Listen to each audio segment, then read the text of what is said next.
Hello there, this is Cheryl Ann again. This is part two of my journal journey and how I've evolved. I didn't start out with a scrapbook background or any kind of artistic background. I was a musician and a writer, so making journals was something completely new for me. And it's like I said, I'm not an artist, so I don't do art journals.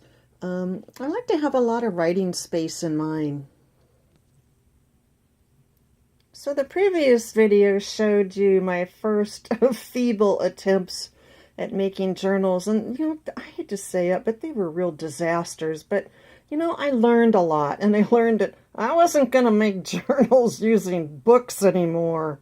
So I started making them out of the envelopes, and I watched Lindsay Zanor.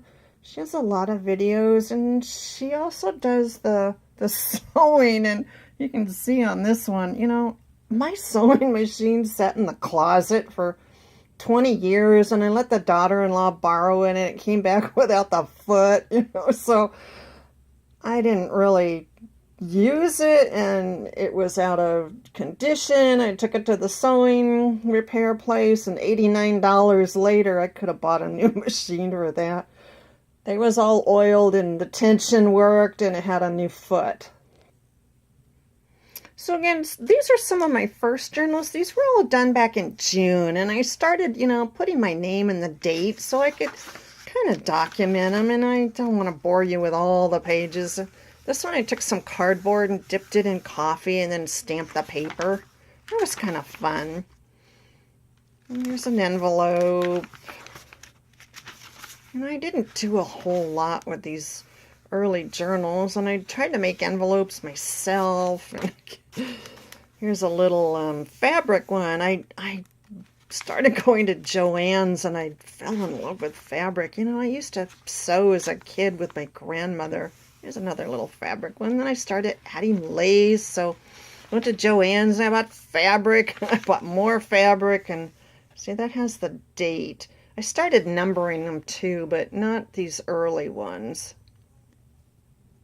So I had so much fun with that first envelope one, and again, it was just a single signature. I actually doubled up the thread, and I went to the quilting store and Michael's and Amazon. I ordered some little charms online and bought a few charms to have. So, I really had fun.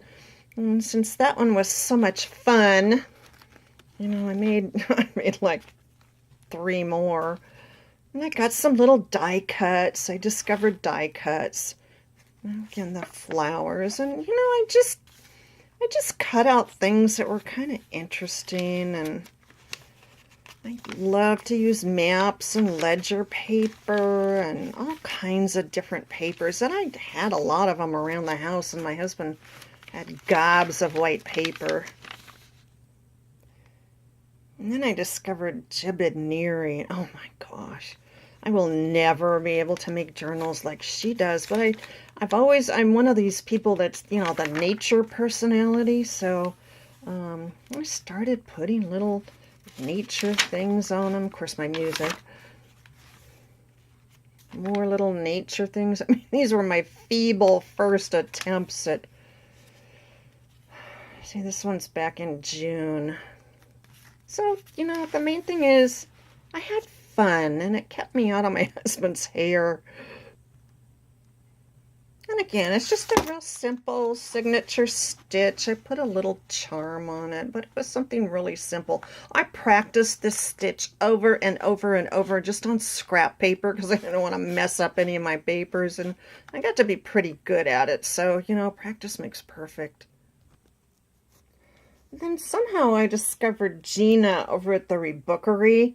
Oh my gosh. I have so many people now that I follow. I love them all, and I learn so much from them.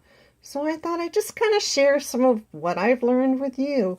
She was the one, she and Lindsay were the ones that started doing these fabric ruffles, and then both of them had buttons, and so I ordered, 10,000 buttons from Amazon My husband goes out front and he goes, there's another box here for you. And then I started, oh, you can make little pockets. So I started making little pockets and more envelopes and maps. I just love maps. And then I coffee dyed the maps and, oh my goodness, more envelopes. I really love envelopes in my journals because you can kind of tuck things away. And then we live by Tuesday morning, so I ran over there and I got some little journaling cards. It's a little cute little envelope. And then I discovered, I bought some more stamps, especially when they're 50% off. I usually try to buy stuff on sale because we are on a limited income. I do have 4 horses to feed, so I can't spend all my money on crafting stuff. And then this was an idea I got from Jibbid. It was, I just started experimenting with different kinds of paper. Again, this one has a little pocket here on the back. And that one was June 30th. That's number 6. This is when I started numbering, so I may have to go back and number the first. So then I discovered, Reader's Digest books. So I did this one. I tried to attach this to the spine. I'm not sure how. I didn't do anything with the cover. And again, it's upside down. Some of these I haven't looked at for a while. I called it fall or autumn. They're kind of an autumn theme. That's my thoroughbred mare out in the arena. She'd stirred up the dust. And again, I just started putting things that I liked. Just some little photos. It's another one of mine. And then I started using book pages. And, every journal I made, I tried to incorporate something new that I had learned from YouTube or another journal maker. That's one of mine. I put washi tape around it. See, I'm not even sewing them around the edges yet. That comes later. I learned that from Lindsay. Oh, another thing I did was I did purchase quite a few journals because I wanted to see how these gals did theirs, and I learned a lot that way. This is that brown paper that comes in your Amazon packages. Don't throw that away. That stuff is great. So I did learn a lot just from looking at theirs. This one is number 11, July 25th. This one I didn't number. I don't have a date on it. But I went over to Michael's, and they had these little die cuts, and so I love owls, and I wanted to get something with an owl on it. And then I went over to Tuesday morning, and they had this gorgeous pad of paper, so I started cutting it up. Michael's and Tuesday morning are in the same shopping center, so it's a double whammy. And of course, Trader Joe's is in between, so... And then I just, I did a little spray, and then I started buying stamps, and I had some stationery, so I put these little cards in. And again, I was still doing paper napkins at that point. I don't do those anymore. I was putting them on the music paper, but so many of them got stuck together. I just forget this. And then I discovered gel medium, and all is right with the world again. But at the time, I didn't know. This has been an evolutionary process for me. As I take one step forward and 4 steps back. I went to the thrift store, and Goodwill had boxes of these stamps, so I bought them all. I can always use those. Again, just a little card. I'll bore you with every page here, but I kind of get the idea. I'm slowly evolving here. And then I tried using cheesecloth. I really like that, so now I have like 2 yards of it. And then the back. This one I painted.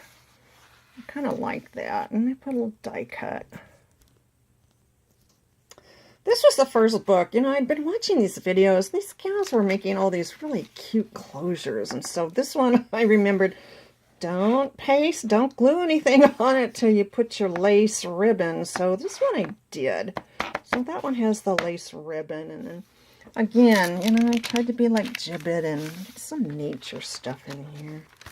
I found some ribbon and some cute little notepads. Again, this paper I had left over from school. There's a little tag, a little pocket. Again, I really like the nature-themed journals. And the gals that, you know, I purchased their journals and I learned a lot from them. And then I started using a little bit of lace, and I'm still using paper napkins there, and envelopes, and the coffee dyed papers, and this one came out really nice. This is one of the first ones, finally. Here it is. This was number 4. I don't know how I lucked out on that. Yeah, there it is. Oh, it says number 9. Oh, number 4. I'm not sure what it is. I did the back, and I'm really happy with this one. The stitching's pretty good. I just didn't do anything with the spine. I might go back now and put some lace on it. So that's the end of part 2, and part 3 will be coming up.